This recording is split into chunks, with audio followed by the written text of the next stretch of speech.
Hey guys, welcome to SheKnowsArsenal Daily. My name is Jessica and I'm your host. You can follow me on Twitter at It's Jessino. Welcome. So, trying to get into daily streams again. News is a little bit there's not a lot of news out there because we're playing games, we're doing well, so news kind of stops. But there is a little bit of transfer news coming out. It's November, so it's weird that like transfer news is coming out already. But I have this sneaky suspicion that Arsenal are going to be like busy in this transfer window. I definitely don't think we're going to be sitting around watching everybody else bring in new players. I think we're going to be active as well, mostly because of the fact that we're going to have players out during AFCON and Granit Xhaka is injured. So we're going to talk about some of those rumors today. We're going to be talking about Denis Zakaria on a free from Borussia Mönchengladbach, as well as Luka Jovic on loan. I've been talking to quite a bit of Arsenal fans on, in the Arsenal sphere on Twitter about how they feel about this potential signing on loan with an option. And this mixed, so we'll talk about it. And then also Saliba. There has been reports that have come out about him planning to come back to Arsenal to fight for a position. Is that realistic with Ben White and Gabriel playing so well? Will somebody of Saliba's caliber want to be somebody maybe on the bench, making cameo roles? And what do we think the likelihood of it of him coming back and playing a significant role at Arsenal next season? What do we think about that? So I have a poll going right now. Do you think that Saliba will play for Arsenal next season? Yes or no? Let us know what you think. And I'm going to go ahead and bring in Souls now. Hey, Souls. Hey, how is Hey. everyone? Good. Well, everyone is me. Well, everybody in the chat as well. And Thank chat, you yeah. guys so much for being here. There's definitely people in the chat. Dublin Gunner says new background, nothing too special. BX Gunner says feeling that kit, Jess just picked up my daughter the 0506 hybrid top, amazing. G Kasi says nice Ajax kit. So the thing about the Ajax kit, I actually just like the way it looks. Like, to be honest, I love Adidas kits in general. Like, I'm a big Adidas person. Like, I rarely wear any Nike or anything else. But watching Ajax whoop up on Dortmund, who is my team, like, I love Dortmund so much. It was painful, but then I'm sitting here and I'm like, but I'm rocking the top, so I'm feeling like weird.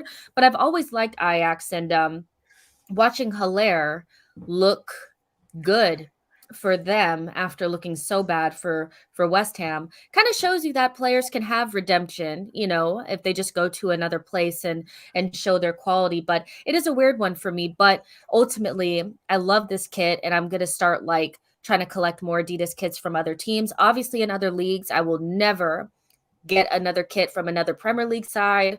That's where I draw the line, but I definitely think it's okay to collect from other teams and other leagues. What do you think about that, Souls? Because I was on the terrace this morning and I was told that you're not supposed to wear other teams' kits. So what do you think about that? Nah, do what you need to do in it. Like it's a homage kit, so why not? It's like if Barcelona released like a Messi homage kit or like a Cruyff one, for example, I am definitely copying. But yeah, it's like obviously that's what Bob Marley said. There's a sentimental value to it for a lot of people who, especially from the Caribbean, like Jamaican background, like they really do love him. So why not? Like it's like saying to someone you can't buy your favorite artist like jersey because that's like, oh yeah, but you're betraying them. No, that's why you bought it. You didn't buy it because it's an Ajax kit. Well, maybe that's why you bought it, but it's not the intention. Oh, because it's an Ajax kit, that's why I want it.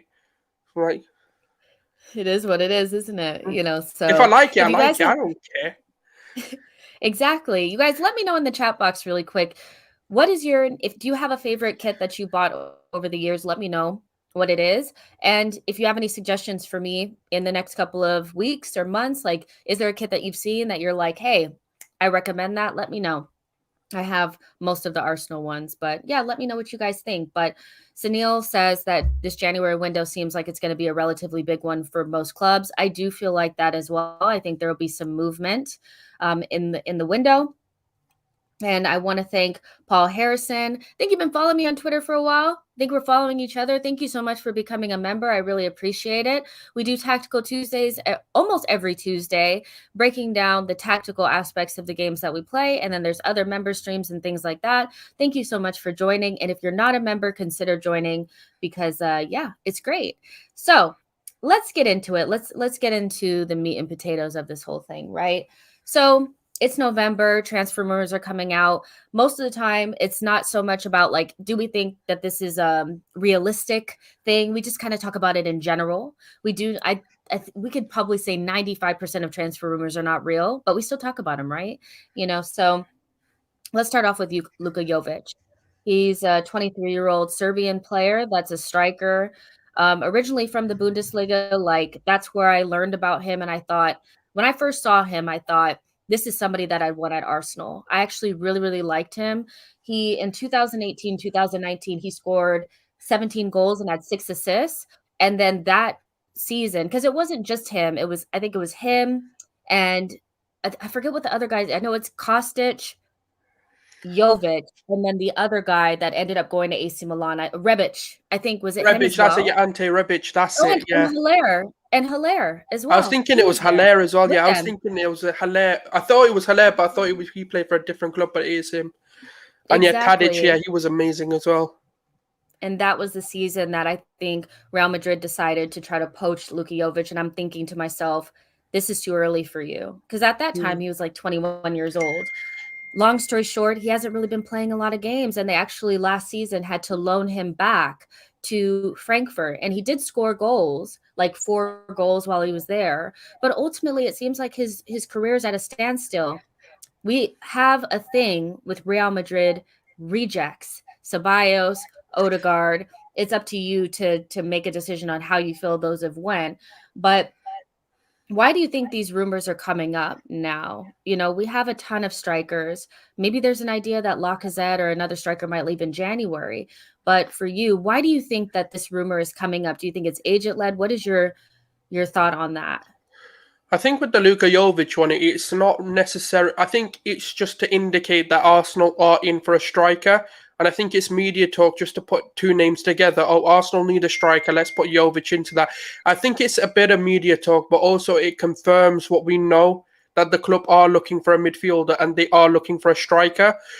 In terms of Luka Jovic, I don't. The thing is, maybe it's recency bias, and I know that's probably why I don't necessarily want him, because there's been a lot of, for me, attitude issues which Arteta won't be dealing with. In terms of when you look at the pandemic, for example, he travelled back to Italy, was it, or something like that, to meet his girlfriend or his partner at the time, which the club obviously prohibited, but he went against the club's advice and he was punished for that. So there is a bit of a I wouldn't say a bad boy attitude there, but it's more of a, yeah, I don't really want to listen. I'm going to do my thing. And that's why I don't think it can happen, because Arteta knows of this sort of stuff and he doesn't really like that within his dressing room. But when you look at Luka Jovic's career, for example, he kind of went downhill from 1920, really, when he did make that move over to Real Madrid, which was too soon. Too many players have done this, even like James Rodriguez, for example, when he had that standout season for AS Monaco, and then he went into the World Cup, for example, and had a prolific World Cup campaign. In the Bundesliga alone, he had 17 goals, six assists, and then in the Europa League, he had 14 appearances, 10 goals, 11 assists. Obviously, being a central player, he doesn't really play other positions. He's played in a cam position a few times in his career, but it's really nothing notable. And then after that, obviously, he made his move to Real Madrid. Really didn't feature. He got a few opportunities and never took them. But then again, when you look at what Real Madrid have to offer, Benzema, Ronaldo at the time, I think that was his final season, and then he made the move to Juventus. They had enough prolific players that he needed to make a statement to start, and that was never going to happen. So obviously he was loaned back to Frankfurt, and it's not been impressive. I don't know why that is. I think it is down to a bit of an attitude issue where he thinks he's made it. And I think a lot of players, it happens to them once they have their sort of standout season. it's something needs to hit him to say that, look, there's still a long way for you to go. I think he's only 24 now, is he? 23. 23, yeah, 24 in December. So obviously, when we sign him, he will officially be 24. Not if we were to sign him, he would be, Yeah. yeah, he'll be 24. I don't. I'm not. I am against the signing because I just don't think it fits what Arteta wants to do. Not as an age thing, but just more of a mentality, more of a what he's going to offer to us than anything. And he's not really a high pressing player anymore. He's more of a target man that, it's more of a Lacazette mold, which is why I think a lot of the media are linking Luka Jovic to Arsenal in terms of that target man hold up player more than this is someone. It's probably the mold of player we want to go for, but not necessarily him. See, that's the thing about it for me, is that the striker conversations or the striker links that we've had over the last couple of months have not really given me a clear indication of what direction we're trying to go into. Most people would break it down to, do we want another Aubameyang or do we want another Lacazette? Two completely different profiles. If you're the Lacazette kind, maybe you don't score a lot of goals. Maybe you're somebody that links up play, is really good passing and dropping deep, being almost like a 10, in that way, and then almost being like a little bit of a poacher in the box. He does fit that mold, like you said. But then we're linked with the likes of Dominic Calvert-Lewin. A lot of people are high on Osimhen, even Yusuf and Nasiri from Sevilla. Very much more of that fast, aggressive, physical being in the middle. And so that doesn't match to me in terms of like what I think we're trying to do, but I don't know what we're trying to do. We have Aubameyang, Balogun, Nketiah, Lacazette, Martinelli, all different types of striker profiles, and I don't think we're really sure, like from a fan perspective, what direction we're going in. It's I think. I confusing. think. I think it comes down to who they're willing to let go, and I think a lot. The issue is because a lot of this has been lost in translation from the club media in terms of just the sort of journalists who are linked with, like, for is it it's a Spanish like journalist that a lot of news comes from. And I think obviously in the summer we were looking to maybe move on Aubameyang as well as Lacazette, obviously going in the season, and we we're trying to sign him on to stay for much longer due to the fact that Lacazette fit the system better for him. But obviously he's managed to find a way to get Aubameyang firing, and I think that's why a lot of it's getting lost in translation because Dominic Calvert-Lewin is the perfect Lacazette replacement. But if you're wanting to replace, let's say, an Aubameyang, that's why the Ollie Watkins reports were coming out that we're looking at Ollie Watkins as a potential January transfer window signing. And then obviously Alexander Isak was linked in the summer as well to potentially come in, who's more in the mold of an Aubameyang.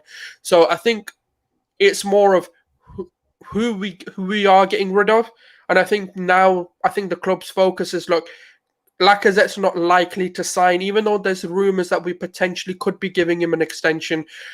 But for that to take place, if let's say, for example, he was then to leave, we then do need to get a Lacazette mold of striker because that is ultimately our plan B.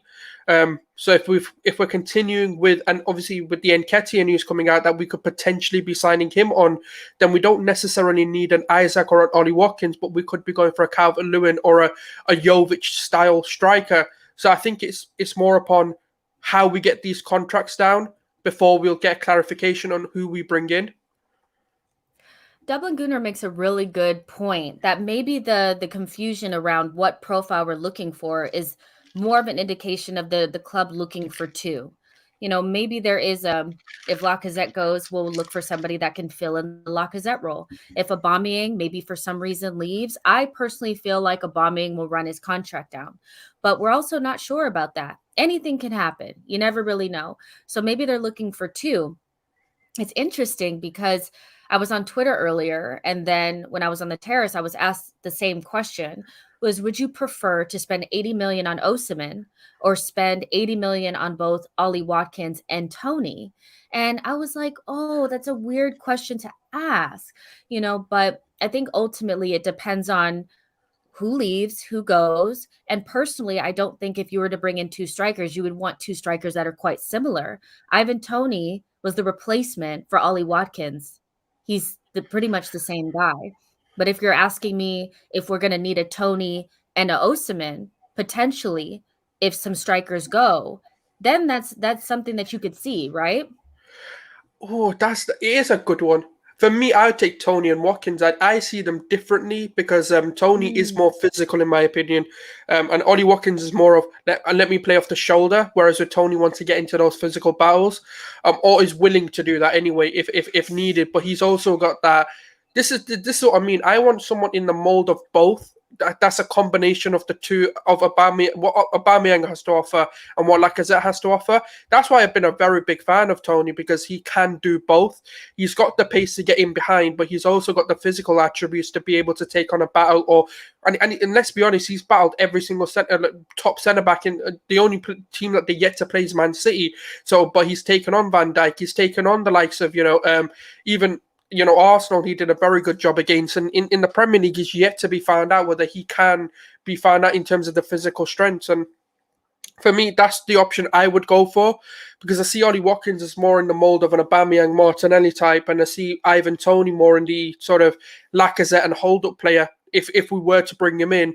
But then Osimhen is an interesting one because he's an outside favourite because he's from the Serie A. Obviously, he's had an explosive start to his career at Napoli as well. And he's been impressive because he's like that Iheanacho effect where not a lot of people knew him until he got onto the scene. And he's just doing it silently.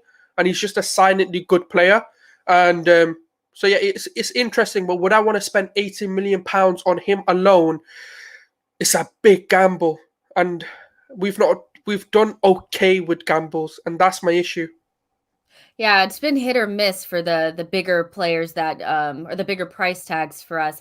Osimhen also is a product of Lille. And so spending 80 million on another player from Lille, even though he's doing well at Napoli, just gives me a little bit of heart palpitations. But there's some interesting comments here. Jose Flores, thank you so much for joining as a member. I really appreciate it. I think you just did today, so I really appreciate that. Jose says, if Aubameyang picks up forms, do we really need another striker? Shouldn't we just go all out and get midfielders that we need? Personally, this is the mindset that I'm in, is that I know that we're going to need a striker to replace whatever striker leaves. We can have another conversation about Eddie because it looks like Arteta wants to keep him, but some striker is going to leave. But I think that there is room to add another attacker that is a wide attacker, or somebody that can play off of the left. As good as Emile Smith-Rowe has been, I still think he's going to move central at some point. And with Pepe not really performing to the level that I feel like we expected him to, there could be room for somebody like an Aouar, somebody like a Noah Lang, or some people really like Sulemana, somebody like that to come in and play off of the left or off of the right and give us some variety in wide spaces. Because Martinelli, to me, is still a number 9 at some point as well. So he's not really a wide man. So maybe it is just a matter of keeping Aubameyang, letting Lacazette go, bringing in a striker, and then just bolstering our attacking options with a wide option. What do you think? Yeah, I mean, obviously that it was the fear of can Aubameyang come back and do what he's been doing for pretty much his whole career. Obviously, he had one of those weird seasons that every top player goes through. But obviously, we knew there were external factors affecting his on-pitch performances. Obviously, at the beginning, he had personal issues, and then he had health issues, and etc., etc. I don't need to tell Arsenal fans what happened last season with him, but he's picked it up. He's pressing again. He's leading by example. He's scoring goals. He's in the right position. But oh yeah, you did freeze, but I just thought I'd carry on talking. Again, I think you're good. I just froze again, didn't I? Yeah, just slightly. Yeah, but you come back anyway. So yeah, so he's obviously back. He scored 4 goals in 4 home appearances. He's been a bit more deeper. He's getting involved in more phases of the play now. He's holding up the ball. He's pressing from deeper. He's actually doing a lot more than I thought he would do. So I don't think the striker is an immediate option for me. I do think for the long term we do need to bring someone in, but I would prefer to go for the midfielder first, just because I think that is a major issue. I think goal scoring comes with that midfield being fixed, because we fixed the foundations, and since that foundation has been involved, we've been scoring goals with averaging about 2 to 3 goals a game. So I do think it's been a lot better and we're not leaking as many goals. We've got one of the least goals conceded in the Premier League, and obviously one of the most clean sheets in the Premier League this season as well. We had the third best defense last season in terms of just goals conceded and obviously clean sheets. So that's been solved. But now what we need to do is our transition play. And that's where I feel like we need to prioritize the midfield, because Aubameyang will score. The only issue was he was getting one shot per 90, but now he's averaging, I think it's about 2 to 3 shots per 90, which obviously once you increase the chances created for him, he's going to score. There's no issues at all about him scoring. Yeah, for sure. I do think the more chances Aubameyang gets, the more likely he is to score, and that makes tons of sense. So it just depends on what happens. Like Pop says, or PAPP says, if Eddie leaves, we need three forwards. Abba leaves in 18 months, Laka and Eddie. So I think it's a matter of not getting rid of everybody at once and staggering it, because we have two strikers already out of contract at the end of the season, but Eddie did play quite well against Leeds. And after that game, there was some rumors coming out that Arteta is still very high on Nketiah and would want to keep him, which also puts Balogun at jeopardy. I think we all kind of know that there might be a loan on the cards for him in January, which feels like the right move if it were to come to fruition. But what do you think about the Eddie Nketiah situation? I've kind of written him off as this kind of mid-table striker that will do well at one of those teams, but probably is not up to the level of Arsenal. But as George said yesterday, he has improved technically. He's a lot more calm on the ball. His build-up play is so much better, and he's physically stronger. Do you see a spot for Eddie to fill in as like a third striker? Or do you think it's just time to move on from him altogether? I mean, the game against Leeds did kind of change my mind about him, but I'm still kind of leaning towards move him on. Yeah, it's difficult because we can't even really make any excuses for Leeds because they pretty much played their first team, barring maybe 2 or 3 players. So you can pretty much say that's a good test for him to see if he is up for the level. And I think in certain games he will suit them. Like for example, Leeds is a very high pressing, high line team where you have the opportunities to get in behind. And I think for those kinds of games, he's a lot more effective. He's just like that Aubameyang mold for me, pacing behind off the shoulder of the last defender. But like George was saying as well, and to be fair, when I watched it back and I watched his performance as just an isolated thing, he has looked better. He's physically developed. He's bar the shot, really, he scuffed the shot, but everything he did to that shot is impressive. He took the keeper on. He was highly pressing. He was motivated to get that ball. He was ambitious to get it. And that's really his drive to get that ball was what made that goal happen. And I think I like him, but I'm not going to change my opinion over that one game because we've seen him do it before in cup competitions. It's whether he can do it when the pressure's really on. And I mean that in a Premier League setting where we need to win to get sort of top 4, top 6 football or to meet the benchmark of what our targets are set before the season. That's what I really first need to see before I can sit there and go, yeah, actually, yeah, we don't really need to sell him. He's a good striker for the future. We've said that before. And guess what? He then comes out to being, actually, he looks a bit average now. And that's the issue. I'm not getting carried away with that one performance. I really need to see a few more before I'm on the train of actually, yeah, let's try and get a re-sign on him. Yeah, I'm going to do a little solo here. So, Souls is still here, by the way. But in terms of the whole striker situation with Eddie and Nketiah, with Eddie, I think Arteta really likes him, but I'm not sure if he would re-sign at this point. Let's be real. He's never going to be the number one striker as long as Aubameyang's here. And if we buy another striker, he's going to be kind of shunted out a little bit, playing in maybe Europa League games if we're back in Europa or whatever, playing little FA Cups. And that's not really what's best for him. I'm sure that because he's aged out of the under 21s at this point, that he needs to be pushing himself. He's not going to be playing international football at this point if he's not a starting striker somewhere. And then with Luka Jovic, it's a little bit of why. And if we were to bring him in January for whatever reason, I'm not sure he would get up to speed to the point where we could actually use him. I'm reluctant to bring in somebody in January that hasn't played a lot of football. We saw how Odegaard had a hard time adapting to the Premier League and getting up to speed in that 4 to 5 months that he had at the back end of last season. And I don't feel like Luka Jovic would be anything different. Also, Real Madrid players tend to come with high wage bills and wage requirements. And I'm not really seeing why we would go for him if we have like 5 or 6 strikers on the books. So for me, it's a no-go, even on a loan with an option. I just don't really see the point. I think Eddie Nketiah could fill in that little position, and I don't see Lacazette going anywhere either. So we'll see what happens with that. But Souls, you want to give your final thoughts on Luka? You're on mute. My bad. Yeah, I'm muted. I don't want to interrupt you. But yeah, no, he's a good player that had a good start to his career, obviously, when he was in his 18, 19 years old. Obviously, in the sort of 18, I think it was the 18-19 season where he scored, obviously, the most prolific season that he's had. 27 goals, and I think it was about 10 to 11 assists, which is a really good return for a striker of that age. But for me, I think his attitude, especially since the Real Madrid move, going against the advice of the club, definitely brings some question marks for me. And the fact that he only had 4 goals, or like I think it's been about 10 goal contributions in the last sort of 2 to 3 seasons, is really questionable to why he isn't playing. And do we really want another Real Madrid reject on our hands? I'm not calling Odegaard the reject, but we had Ceballos on basically a 2-year deal where he hasn't really proven his worth, and we didn't want him at the club. I know there's a few fans singing his praises, but I don't want another person on a 6-month loan because there's not enough time, and I want a settled player. If we're bringing someone in, I'd rather sign them, let them settle in, and actually get to know the club, because an unsettled player for me isn't going to do the job at Arsenal.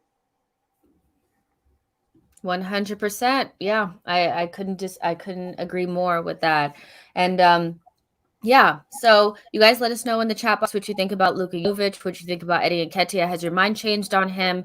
How would you like to see the striker situation figured out? We have a lot of strikers. Some of them don't fill our needs. Some do. Some are aging. Some are quite young. So it's definitely something that I see us figuring out within the next 6 to 12 months. So how would you like that to unfold? Now, there's about 95 of you guys watching on all platforms. Make sure you like the video, subscribe to the channel. We know that the trolls are out and in full force. Let's counteract them by liking this video. Consider sharing this with a friend. Do not forget to subscribe, and let's just move on. So Denis Zakaria is somebody that I've never been 100% sold on, mostly because in the times that we were linked with him, even loosely, I wanted Thomas Partey. So I always was just like, no, he's not good, or like, you just like really go hard on it and be like, I don't want another Swiss player. Look at Xhaka. Like, no, I'm just joking. But with Denis Zakaria, I think he had a long-term injury not too long ago, and he's just coming back into the fold. And he's looking decent. He's looking good. And what I do like about him is that he can play center back as well. He's really athletic. He's fast, and he's physically dominant. And he's somebody that can play as a lone 6 or in a pivot, which would give you some sort of flexibility there. But I never really thought of him as an option or somebody that we could spend the money on. But he's not signing a new deal at Borussia Mönchengladbach, and he would be a free option for us. Christian Falk, said that we are actually really interested in him and as a free transfer. And that kind of makes sense because I feel like, we're also interested in some way, shape, or form in Boubakary Kamara as well. He's a free transfer. So we're probably trying to fill that position with something that's not going to cost us a lot of money. With Zakaria, I think he's the right profile. And for a free transfer, you can't really get much better than that. 24 years old, quite experienced, Swiss international. If he were to come in, let's say in January, and we did do the free, he would fit in right in with Xhaka because they played with each other in the Swiss national team. So what are your thoughts on Zakaria as that 6th position? I know you said yesterday that you feel like it's really important for us to fulfill that as quickly as possible, but what do you think about him on a free? And if he wasn't free, would you still want him potentially? I wouldn't want him if he isn't free. On a free transfer, he's a very intriguing signing for me. Obviously, the injury I need to have a look into as well, just to see kind of what long-term impacts they can have, because there are certain injuries that can really ruin a career. Even on a free transfer, that can be very risky for us. So it all comes back to obviously, if the fitness test does pass its test, and obviously the doctors are fine with how the injury has been dealt with, the operations that have been happened and the treatment that's been done, then yeah, there's no reason why you wouldn't want to sign him. He's going to be 20. He'll be 25 if we were to sign him in January. He's played 147 games in obviously defensive midfield role. He's played 47 games in a central midfield role. As centre back, he's played 16 games for club and country, that is. And he's a versatile, defensive minded midfielder who can offer us the stability to transition into a 4-3-3, but also massively improve how Partey can progress the ball as well. Gives us a different dynamic to what a Granit Xhaka can offer. He can offer us that midfield general role. He's a captain as well. He's a leader as well, and that's one of those things that goes very underrated. On a free, it makes a lot of sense, given that the injury isn't something that's going to be a constant effect on his career. Because if it is someone who's going to get injured and injured and injured, we've got too many of those players. So I think I would pass if that's the case. But if let's say, for example, that injury, yeah, it's a one-off, the treatment was fine, the rehab went fine, and his recovery's fine, then yeah, 100%, you can't really complain for free. But if he was available for, let's say, like £15 million at most, I would entertain the idea of signing him. But yeah, that's the way I look at that sign. It's just his injury really puts me off. Yeah, it was a big injury, and he does have some knee issues. Like it has to be said, for any other signing, even if it doesn't matter if we really like them or not, you have to look at the injury record. And for me, that knee injury was pretty devastating for him. He's young, but I would imagine that it would come up a little bit further along in his career as well. So we have to be, cognizant of that. Dublin Gunner says, I keep coming back to the fact that Xhaka is preferred to him at international level. And Sunil says, Xhaka is 2 times the player Zakaria is, in my opinion. But considering he'd be available for free in the summer, he'd be probably a perfect El Neni replacement, which is pretty much what we're talking about, right? Somebody to come in to replace El Neni, not necessarily going to be a forever starter. We know Thomas and somebody else with a different profile may start games, but would be somebody that would fill in a good squad role, but we would feel comfortable using him, amazing squad depth, but never the main party partner. Exactly. What do you think about what Dublin Gunner said about him being preferred to Granit, or Granit being preferred to him? Do you think there's anything to that, meaning like Xhaka is a superior player to him, or is it just a matter of Xhaka's the captain? I know that they filled, when he got injured, Gabriel So, filled in for that. But I don't really see the Swiss international team playing Gabriel So and Zakaria together. So maybe it's just a matter of Xhaka's profile and his influence within the team. Yeah, I mean, Granit Xhaka's preferred to many players. He's a manager's favourite. Wenger likes him, Emery liked him, even Arteta's liked him as well. So there's clearly something about him that managers love. It's just he's he's the manager on the pitch. That's the way they view him. He's not only just a captain in their eyes, but he's someone who can relay information and tactics and like changes on the pitch very effectively. And clearly he's got away with a lot of players. Even the players like him. Look, I know the fans have their thoughts on Granit Xhaka and the animosity that comes around him in terms of what he did. But for me, you've got to look past that if you're going to be talking about a player on the pitch. Yes, what he did, I mean, I couldn't care less anymore. It is what it is. I've kind of moved on from the whole situation. And I think that's why I can talk a bit more subjectively about him as an individual. And I think he's a captain, firstly. He leads, he influences. And the thing is, a lot of his traits got underrated in terms of he is a very controlling player on the pitch. He's got a great passing range. And he does his job well. Yes, he can get a bit hot-headed and get a red card here or there or get booked, which isn't great. But for me, he does lead by example in most games than none. And sometimes, you know what, it's not about quality, but it's like Jordan Henderson. Jordan Henderson isn't blessed with technical ability, but he's preferred because of how he improves the team in the role he does. And I think that's all it is. And don't forget, people, like Zakaria is only 24. He's a very, very young player. And when you've got someone who's been playing, let's say, at Arsenal in the Premier League at the age of like 26, 27, you're always going to be preferred. You've got the experience behind you, and national teams are going to prefer the experience because you're in cup competitions, and that's the sort of fine margins to help you win or lose a game. It's so interesting because in the chat box, there's a little bit of a battle going on between people like, we need an 8 like Aouar. We need a 6, not an 8.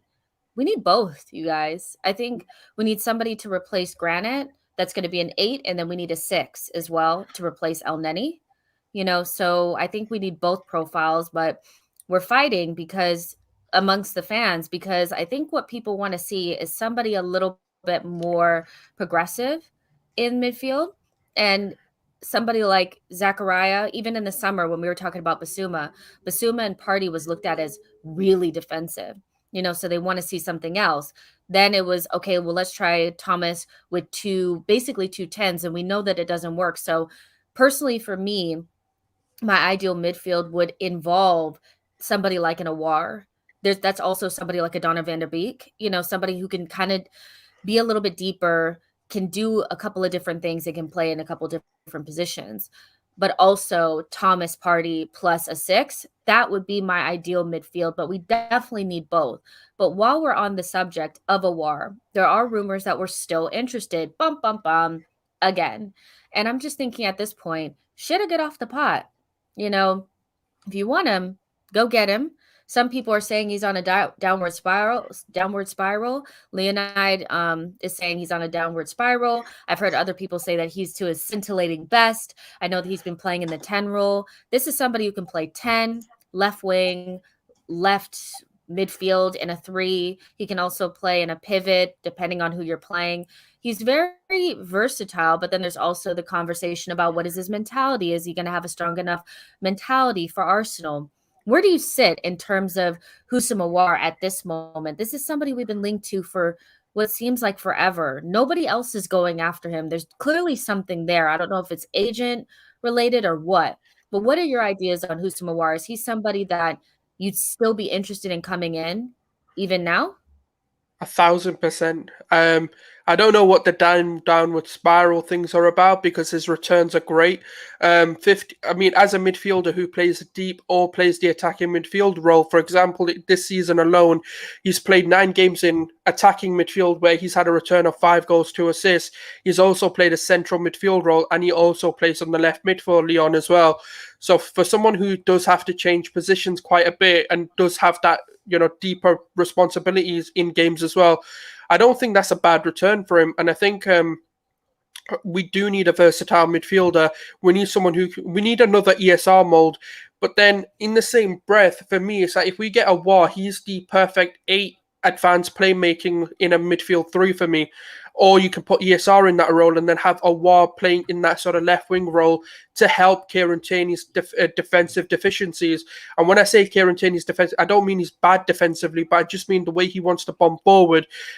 You can then help him, and it mitigates the fact that you need Granit Xhaka to come in and defend the left half space from the midfield.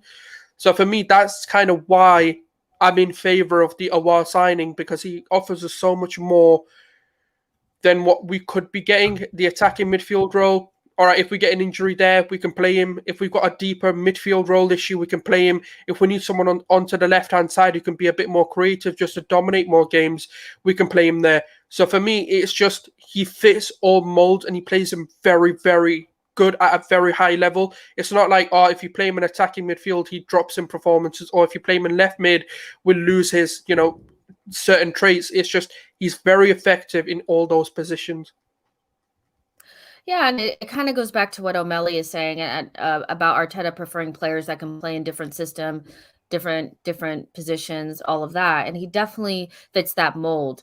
Before we knew about the attitude issues, that for me is a little bit like, I'm not sure about that.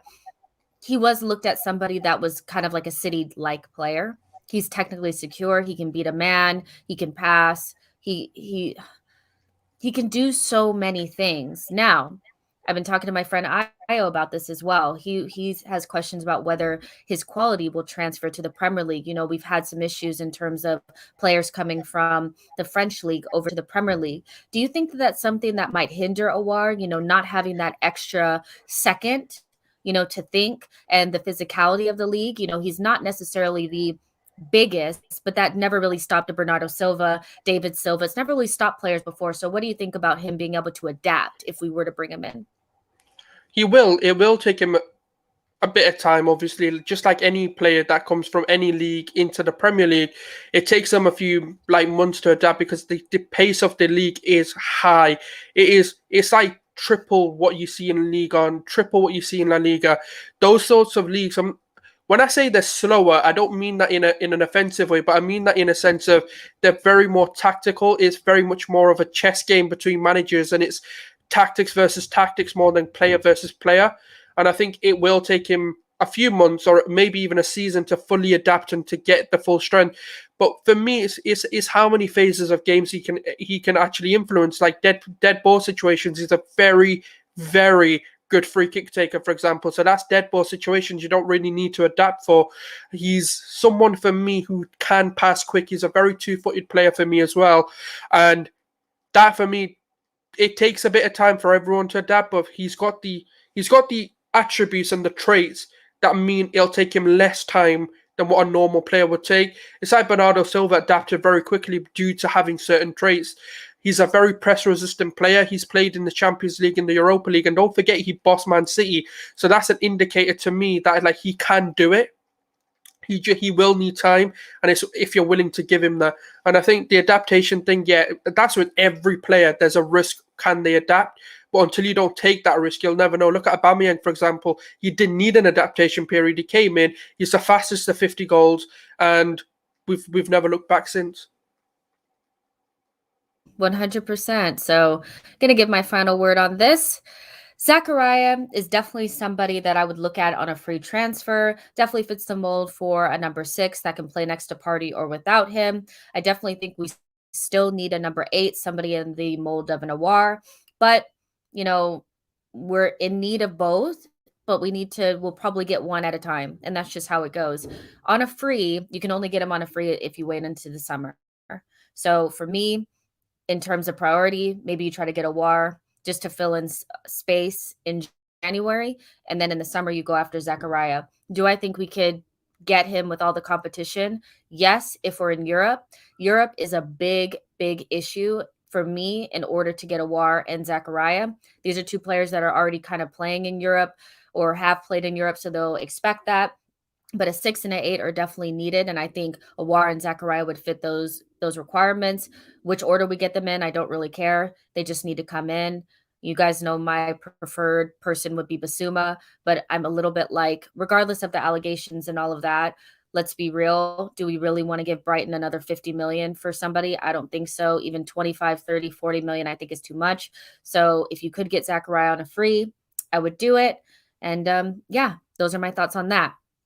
There's about 103 of you guys watching on all platforms. Like the video, subscribe to the channel. And now we're going to talk about Saliba. So I think it was Sam Dean. He came out with a report about Saliba having plans to fight for a spot at Arsenal, following his loan spell at Marseille, which he's doing an amazing, he's actually been great, and as much as I'm like, let's just focus on White and Gabriel, you can't deny that Saliba has grown as a player being out on loan in France, and he plans to come back to the Emirates, and he's also going to be taking English lessons to make sure he's ready to step in. Now, just like with everything else, I think Europe is really important for this. I think Saliba is too good to rotate in a back line, basically like Rob Holding and Chambers and Pablo Maria are at the moment. I think he'd be too good for that. We would need European competition, I feel like, in order to keep him on side and let him rotate with this group that's growing together. But for you, when you saw that report about Saliba wanting to come back to Arsenal, which is Sam J. Dean is very reliable, so this isn't somebody who's just like making things up. Does it kind of make you frustrated? Because for me, it makes me a little bit frustrated with when people are still saying, why would he want to come back? He hates Arteta hates him, he's been mistreated. How does that make you feel? Like, I feel like sometimes we're so ready to kick the club down, but like in reality, if he loves his teammates and he's ready to come back, can't we just maybe give the club the benefit of the doubt sometimes? 100%. I don't get it because I've been on the sort of, I think Arteta made the right decision loaning him out, or Edu, whoever behind the scenes has made the decision to loan Saliba out, for me has made the right decision. He was 18 when he came in. He needs minutes. He needs to be able to play, and to put that sort of pressure on a very young and up and coming midfielder, up and coming centre back, is huge. And I know people are going to draw the comparisons to Fofana from Leicester, but for me, Leicester don't have the pressures or the fan pressure that Arsenal do. Imagine Saliba making a mistake. Imagine Saliba making that Ben White back pass to Ramsdale that nearly cost a penalty against Burnley that would have put them 1-1. You're telling me the fan base wouldn't have come in and absolutely slaughtered him? That's the problem. And they needed to protect him. He lost both his parents, obviously, due to, and became basically an orphan.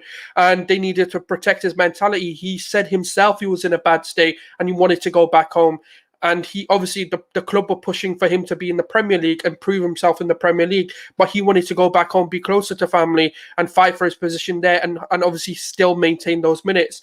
He's been phenomenal, and guess what? The better we get, the more competition there's going to be, and let's get ready for it. I would rather have 4, 5, 6 centre backs right competing for a position than having 2 centre backs who get comfortable. That's the way it's going to be at Arsenal. We need to get ready for it. Yeah, I love that. I'm big on competition for places and suitable backups. I think we are getting to the point where we're looking to kind of close the chapters on certain players that have been here forever. Your Chambers, your Holdings, these guys. They're doing a good job, but Saliba would be an upgrade to them in terms of rotation. We wouldn't be afraid. Like when Gabriel went down against Leicester, the first thing I thought was, oh my gosh, season over. Because Pablo Marie is not Gabriel, let's be real. But if you have a Saliba on the bench ready to come in, you're not as afraid if something happens to Gabriel. He can also play on the side with Ben White. He can also play right back. Ben White can play right back. There are some things that we can do there to get them all out on the pitch. Now, I did see something really freaking silly about playing Ben White as a CDM and letting Saliba play as a right center back. No, no, no, no, no. No, no, no, no, no. No, no, no, no, no. Ben White, he may be able to play DM, but we need an actual DM. But I do think there's ways to shift around the back line if you wanted to get them all in there, if you did, but I don't know. It feels like one of those things we have to kind of wait and see, but we would also have to get him on a new deal. This would be his 3rd year and he'd have 2 years Yeah, left. So, yeah. I mean, that might make a difference in terms of, signing a new long-term deal. I think he'll want some assurances. Do you think that might be a speed bump in us trying to like get Saliba back into the team? No, I think as long as we've got a clear plan for him, and I think I was actually listening to like a little Q&A that Saka did, and he was talking about it as well. He goes, one of the things that I've seen change at Arsenal is the career path, and he goes like Arteta sets it out for you that this is how you're going to develop, and this is what we're going to work on, and this is what I don't see. Not that I don't like about it, but this is where if we tweak this. This is how you're going to then end up playing. It's the same when Ben White came in. He goes, the report that they had on me as an individual was the most impressive thing that I've ever seen. They knew every single thing about me in terms of as a player, not like they knew all of his personal things. I'm talking like as a player, they knew absolutely everything there was, his weaknesses, his strengths, whether he can use his right foot, left foot, statistical analysis. And this is the difference now we're seeing. If Saliba can get the reassurance that there is a plan for him and that there is a development area for him and this is what he needs to do to get into the team, then guess what? He will sign. It's not. We need to get comfortable with the idea that players aren't going to get the guarantees. That's why Martinez left, because he wasn't given the guarantee of being number one. He was said, more than likely this season you are going to be like 90% more likely to be my number one, but I'm never going to give 100% reassurances that you are going to get every single minute. So, and he didn't want that. He wanted 100% assurity that he is the number one keeper. And that's what I'm loving about it. Is Arteta said this is going to be a competitive team. You've got to compete for your spots. And that is what Saliba's had to do. Unfortunately, the sacrifice he's had to make is go out on loan and do that. But for me, as a young player who's 2021, he needed that loan move just as much as Arsenal needed him to go on loan, because he needs to develop. He needs to obviously get certain character. We wouldn't see this Saliba if he wouldn't have been on loan, because we would have stopped him from getting those minutes. We would have stopped him from getting that exposure. That's the point. And that's all it is. That's the point. 110%. I agree with that. I think that people are seeing a more mature, ready to go Saliba because he went on those loans. He was not that guy when he came to Arsenal. And I feel like Arteta is being beat over the head with that stick, even though he wasn't even the person that made the initial call to loan him out when he first got here. Like that was already done. He was not ready to go. And maybe you're seeing a really good Saliba based on him playing out on loan. Now, when he was at Saint Etienne, he didn't have a full loan. At Nice, he didn't have a full loan. This is his first full season, being able to be in a settled position, playing under a manager that knows what he's doing. And I think he's all the better for it. But before then, to act like he's always been this guy, I think is disingenuous. Like he really wasn't this guy. So we kind of maybe owe it to the loans. But in terms of him coming back, if he wants to prove himself, I hope we give him a really good chance to do so. I hope we see him in preseason. I hope he's given a shot. But this makes it even more pressurized, in my opinion, for Arsenal to make it into Europe, because it's not only Saliba, it's also players like Martinelli that aren't getting playing time. And being outside of Europe is only beneficial to us if we make it back into Europe next season. If we don't, it's all for naught. And I don't think Saliba signs a new deal if we're not in Europe. So for me, get him on a new deal, make it into Europe, make him a part of this defensive unit, and move on from this. Having White, Saliba, and Gabriel, and even Tomiyasu, who I feel like is a center back at heart, that is a huge upgrade from what we've had over the last couple of years. Socrates, David Luiz, Mustafi, I don't need to go any further. So that's just kind of how I feel about the Saliba situation, and I hope he gets a chance. There's about 110 of you guys watching on all platforms. Like that video, subscribe to the channel, and we have about 10 more minutes to kind of talk about what you guys want to talk about. So if you want to drop some questions in the chat box, let us know, whatever you guys want to talk about within reason. Don't get silly. Don't get silly. Don't get into our personal lives and all of that. But anything football related, Arsenal, maybe not Arsenal related, we got about 10 more minutes. Drop those questions in the chat box now. Let's see. What are you guys talking about?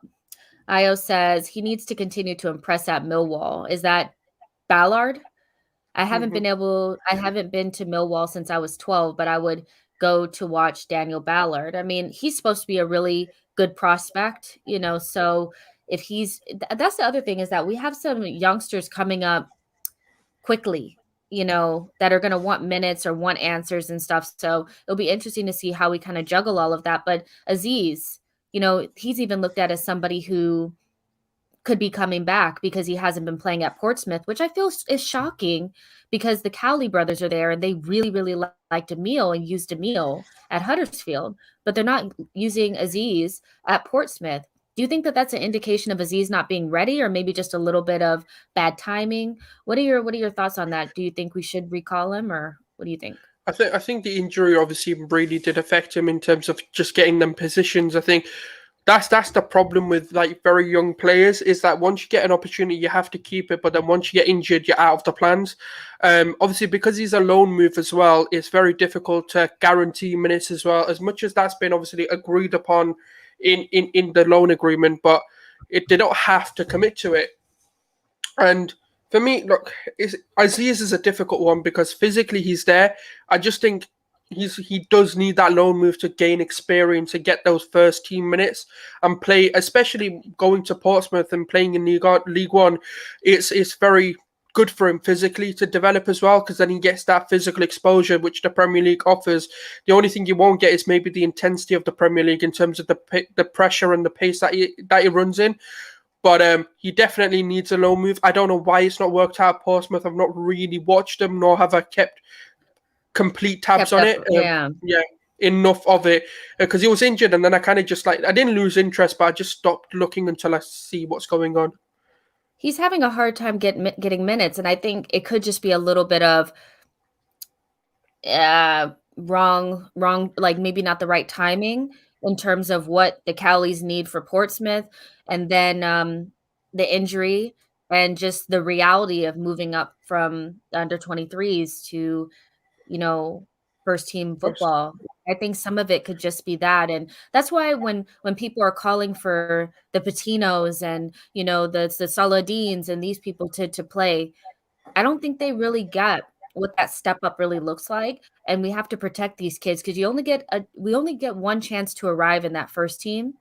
And you want them to be ready to do it because we are a very unforgiving fan base. We'll see somebody mess up one time and that's it, but there's some questions about how do you guys feel like do you guys feel like we need an attacking right back? There's also a question from Khalid saying, what do you think about getting Lamptey from Brighton in the summer? I think, I feel like an attacking right back is on the cards. I really do. Ahmed says, do you guys think to sign a attacking right back? Yeah, I think there is some scope.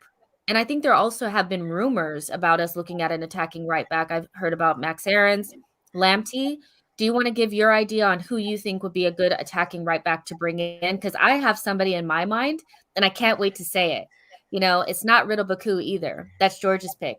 What do you think? Oh yeah, that's a him pick. Yeah. What do I want in a right back? I can't even remember what mine was now. I obviously we always said it that Tomiyasu is going to be a long-term centre back option, but he's going to be a right back for now. We do need an attacking one, especially with the way that we set up. We need an overlapping one for me. Who would I want though? There's so many. Like mine is a bit of still Max Aarons for me. I just love the mold of player that he is. I know he's at Norwich, which is really Somebody hampering. needs to save him from that Yeah, nightmare. seriously needs to save him, and it's atrocious what's happening to him. He's a talent and a half. Des has really improved, but he's been playing more right wing. There's Azuri, is it as well? He's been looking good. I don't know. I've not really been looking at it. I've been like, yeah, like Tomiyasu's fine for 2 seasons, so I'm not really looking right now. But I'd say more of an Aaron's role for me. So my pick for this position would actually be James Justin from Leicester. I think. Oh, I forgot about him. Yeah, I know he's coming back off of an injury, but he was so good before that injury. Him and Harvey Barnes on that side, and like the thing about James Justin is he's quite similar to Tavares, where he's 2-footed, so he can play off of the left or the right, and he's very sprinty. He's attacking, but he can also defend a little bit. And for me, that's somebody that I would look at. Now, Leicester is obviously competition and all of that. But if we do finish above them and we get Europe and they don't, I think we should go after James Justin. I think he would be the perfect fit if he comes back from the injury looking similar to the way that he looked before.